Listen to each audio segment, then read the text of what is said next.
Hello students, welcome to my channel Let's Study. In today's class, we will read the poem Vocation written by Rabindranath Tagore. And this poem is from the English book of class 6th. So before reading the poem, let me tell you the meaning of the title of the poem. The title of the poem is Vocation. Vocation means occupation. In Hindi we can say व्यवसाय। एक job जो कोई व्यक्ति जो है earning के लिए कोई कार्य करता है उसको हम व्यवसाय कहते हैं, ठीक है ना। तो vocation, there are different kinds of vocation. And कोई डॉक्टर है, कोई टीचर है, कोई गार्डनर है, कोई इंजीनियर है, कोई tailor, barber, fruit seller, whatever, जो भी काम हम अर्निंग के लिए करते हैं जिससे हमारी अर्निंग होती है उसको हम व्यवसाय कहते हैं, ठीक है।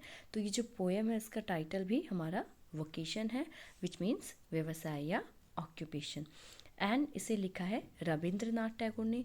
We know very well that Rabindranath Tagore is a very famous personality, and his poems are also very well known and very well cherished poems. Okay, so let's start reading of this poem. And before reading, let me also tell you one thing. This poem is in this poem the poet is showing the wish of a child. This poem is about a school boy who is very little and who is unaware of the hardships of the life of a person. When he goes to school, whatever he sees in his way, on his way to the school, he thinks that it is all pleasurable, it is all for enjoyment, but he doesn't know the hardships or the tough routine of those person whom he is admiring right now. So let's start. When the gong sounds 10 in the morning and I walk to school by our lane, every day I meet the hawker crying, bangles, crystal, bangles. Now, क्या कहता है child कि when the gong sounds, gong means कोई bell, a bell which has very very loud sound. Okay, Hindi में इसको हम घंटी या घंटा कह सकते हैं, ठीक है। when the gong sounds 10 in the morning, जब सुबह 10 बजे मॉर्निंग में गोंग बजता है और मैं स्कूल के लिए जाता हूँ। From where? By our lane, अपनी गली से होते हुए जब मैं स्कूल के लिए जाता हूँ। Every day I meet the hawker, हर रोज़ मैं एक हॉकर से मिलता हूँ। Now who is a hawker? Hawker is a person who sells his goods by walking from here to there, फेरी वाला जिसको हम हिंदी में कहते हैं। So every day I meet the hawker crying bangles crystal bangles, हर रोज़ मैं एक हॉकर से मिलता हूँ जो चिल्ला चिल्ला कर क्या कह रहा है? चूड़ियाँ, कांच की चूड़ियाँ। बैंगल्स मीन्स चूड़ियाँ। तो when the in the morning the child goes to school, जब वो स्कूल जा रहा है गोंग की आवाज़ आने के बाद, और अपनी गली से जब वो निकल रहा है तो रोज़ उसे रास्ते में मिलता है कौन? एक चूड़ी बेचने वाला। There is nothing to hurry him on, there is no road he must take, no place he must go to, no time when he must come home. I wish I were a hawker spending my day in the road crying bangles crystal bangles. जो child है उसको क्या लग रहा है? वो कह रहा है कि देर इज़ नथिंग टू हरी मॉन, हरी मतलब जल्दी, जल्दीबाजी, उसको किसी भी चीज़ की जल्दी नहीं है। There is no road he must take, कोई एक ऐसी सड़क नहीं है जिस पे उसको कंपल्सरली जाना ही जाना है, ना ही कोई एक ऐसी जगह है कि जहाँ उसे सिर्फ उसे वहीं जाना है, और ना ही कोई ऐसा टाइम है जिस पे उसे घर आना है। यानी कि उसका वो कहाँ जाएगा, किस रास्ते से जाएगा, कब वापस आएगा, इसके लिए कोई पाबंदी नहीं है। वो किसी चीज़ के लिए उसको जल्दबाजी नहीं है, किसी भी चीज़ के लिए वो बाउंड नहीं है। वो अपनी मर्जी से जब मर्जी, जहाँ मर्जी, जैसे मर्जी जा रहा है, और बैंगल्स क्रिस्टल बैंगल्स ऐसे बोल बोल कर अपनी बैंगल्स को बेच रहा है, क्योंकि वो एक हॉकर है। एंड मैंने बताया हॉकर मीन्स फेरी वाला। Now I wish I were a hawker spending my day in the road crying bangles crystal bangles. बच्चा भी सोचता है कि काश मैं भी एक हॉकर होता। स्पेंडिंग, समय बिताना, पूरा जो अपना दिन होता मैं भी कैसे बिताता रोड पर, यही कहते हुए बैंगल्स क्रिस्टल बैंगल्स, यानी मेरी लाइफ जो है वो कितनी अच्छी होती अगर मैं एक फेरी वाला होता और पूरा दिन भर रोड पर मैं घूम घूम कर सिर्फ बैंगल्स, क्रिस्टल बैंगल्स ऐसे कहता, ना तो मुझे स्कूल जाना पड़ता, ना होमवर्क करना पड़ता, और मेरी लाइफ बहुत ईजी होती. He is a small child, little child, and he does not know about the hardship of a Bengal seller, a hawker. उसे नहीं मालूम कि उसे तपती धूप में कैसे चिल्ला चिल्ला कर सड़क पर घूम घूम कर बेंगल्स को बेचना पड़ता है, तब जाकर वो कुछ कमाता होगा. बट जो चाइल्ड है वो क्या देख रहा है, वो सिर्फ ये देख रहा है कि ये कितना इन्जॉय करता होगा. Okay, now when at 4 in the afternoon I come back from the school, I can see through the gate of that house the gardener digging the ground. He does what he likes with his spade. He soils his clothes with dust. Nobody takes him to task if he gets baked in the sun or gets wet. And now with the child comes back to home, जब वो school से वापस अपने घर आता है, कब, दिन में 4 बजे. और वो क्या देखता है, रास्ते से आते समय वो एक घर के गेट से, किसी घर का गेट खुला है उससे वो देख रहा है कि वहाँ पर एक गार्डनर, ना who is a gardener, a person who works in a garden, जो बगीचे में काम करते हैं, माली जिसको हम हिंदी में कहते हैं, उनको वो क्या करते हुए देख रहा है, digging. Now what is the meaning of digging? Digging means खुदाई करना, ठीक है ना, खोदना.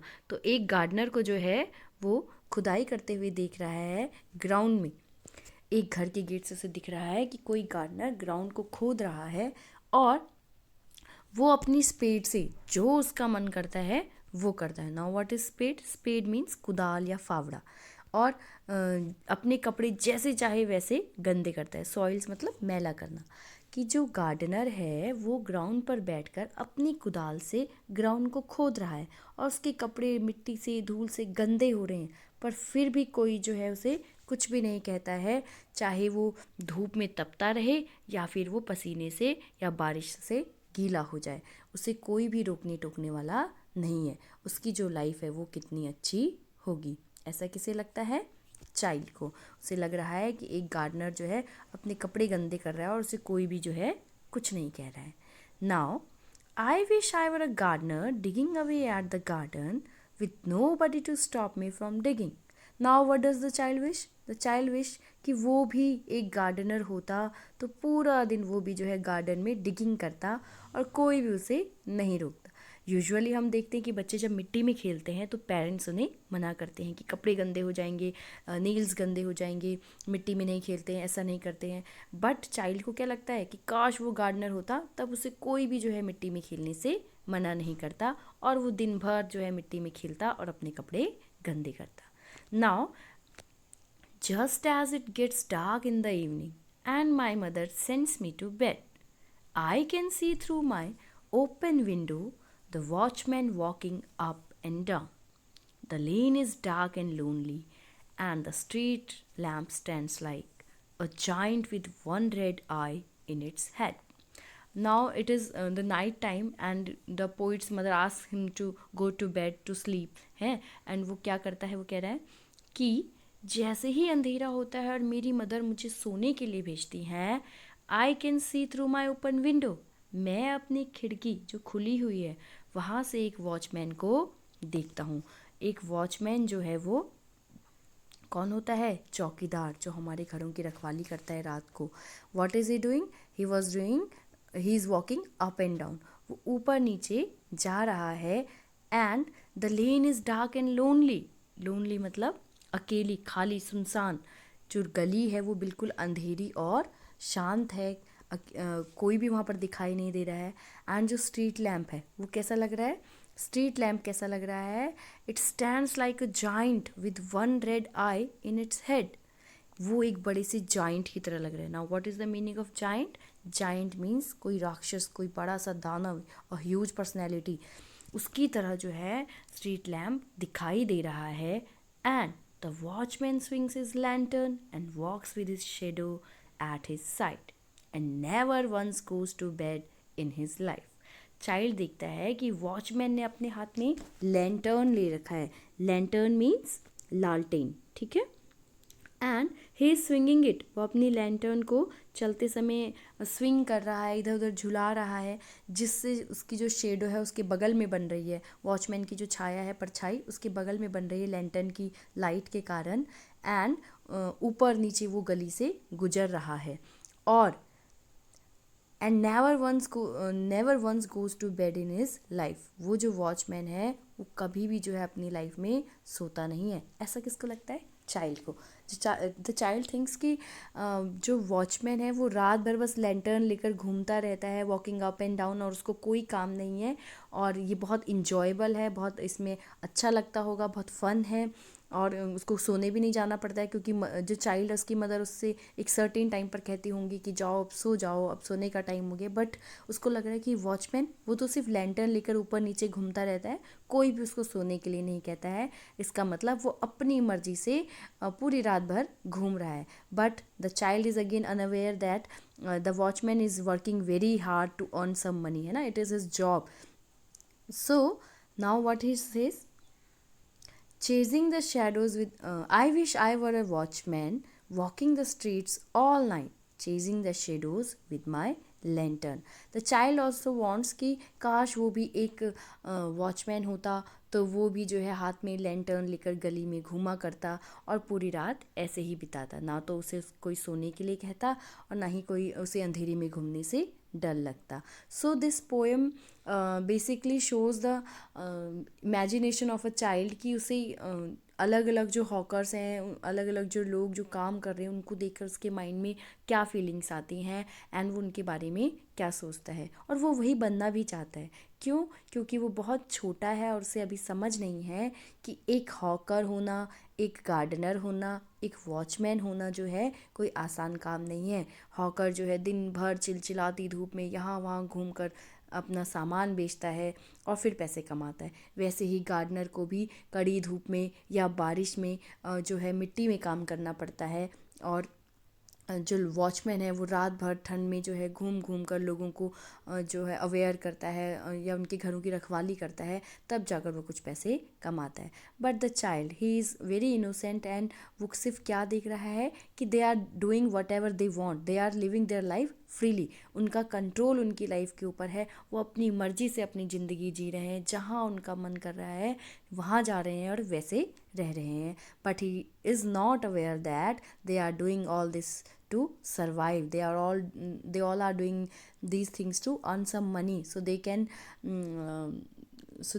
survive. Okay, so this is your poem Vocation, and it is a very beautiful poem written by Rabindranath Tagore. See you in next class. Thank you.